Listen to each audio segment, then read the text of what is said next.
Have you been looking for deals and wondering how much should a sponsor or a syndication group be investing alongside their investors? And why is it even important for a sponsor to have skin in the game? Well, in this video, we're going to explore whether a sponsor should be investing in a deal alongside their investors and how much.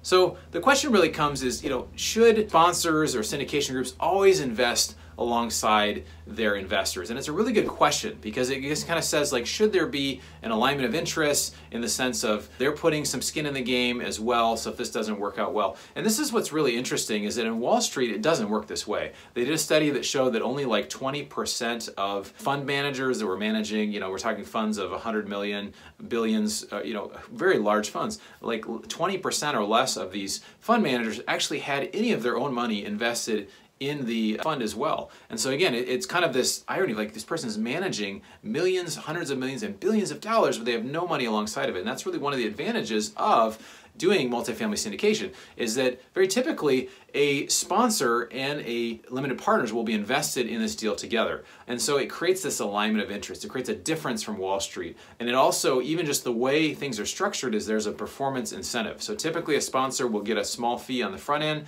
and then they'll get most of what they get paid based on the profits that come from the deal.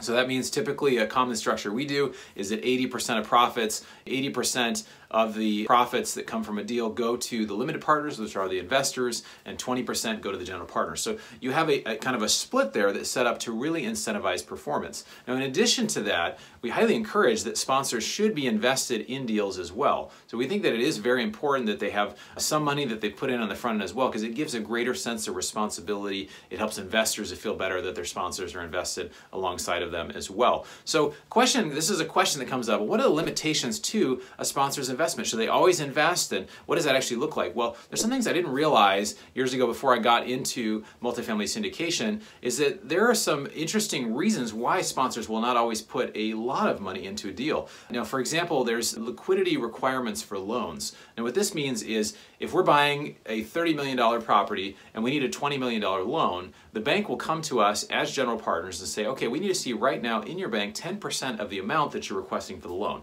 So you need to show us $2 million in non-invested liquid cash to be able to get this loan. Now that can be challenging because a lot of us have net worth, we just don't have liquidity. So we have a lot of money in different deals, we just don't always have it right here at the time. So the challenge is to have that liquidity available to be able to do deals, to be able to get bigger loans. So you can see how that can create some challenges. So in a lot of us, we don't have unlimited just cash available. If we did, we would just syndicate ourselves. We wouldn't even syndicate. We just do it ourselves with partners and really not invite investors to be a part of it. So that's kind of why sometimes there are some limitations. And then it also gives liquidity to be able to do other deals. So a question that comes up, and what I think about is, what are the limits? Like, how much should a sponsor be investing? Should they be investing, 50% of the amount? Should they invest at 1%? Like, what does that actually look like? Well, this is not a hard, fast rule, but I would say around 2 to 5% at a minimum is kind of a good rule of thumb, because it basically means the sponsors are investing something. They're committed to saying, hey, we really want this deal to work. So let's say it's a $10 million raise.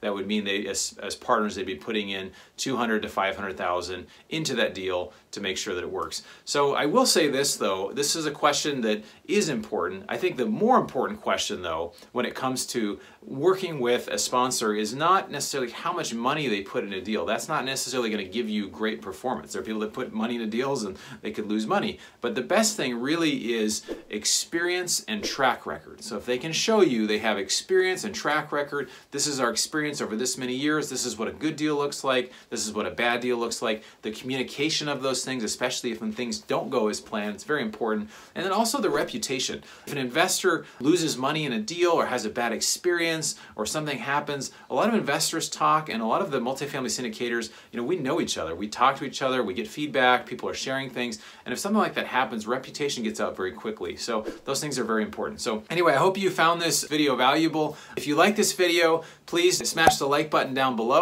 and we'll look forward to seeing you on the next video. Please check out our website, bronsonequity.com. We have a free report about investing during and after a pandemic. That's bronsonequity.com/report. We also have on the website our investor club, so if you're interested in joining us and doing deals, you can go check that out at bronsonequity.com. We look forward to seeing you on the next video. Well, hey there, before you go, make sure you like this video and subscribe to this channel so you can get new content as soon as it's available. Also, check out this report up here that I wrote about investing during and after a pandemic, comparing the stock market to real estate and other investments. And then down here, you can check out the next video.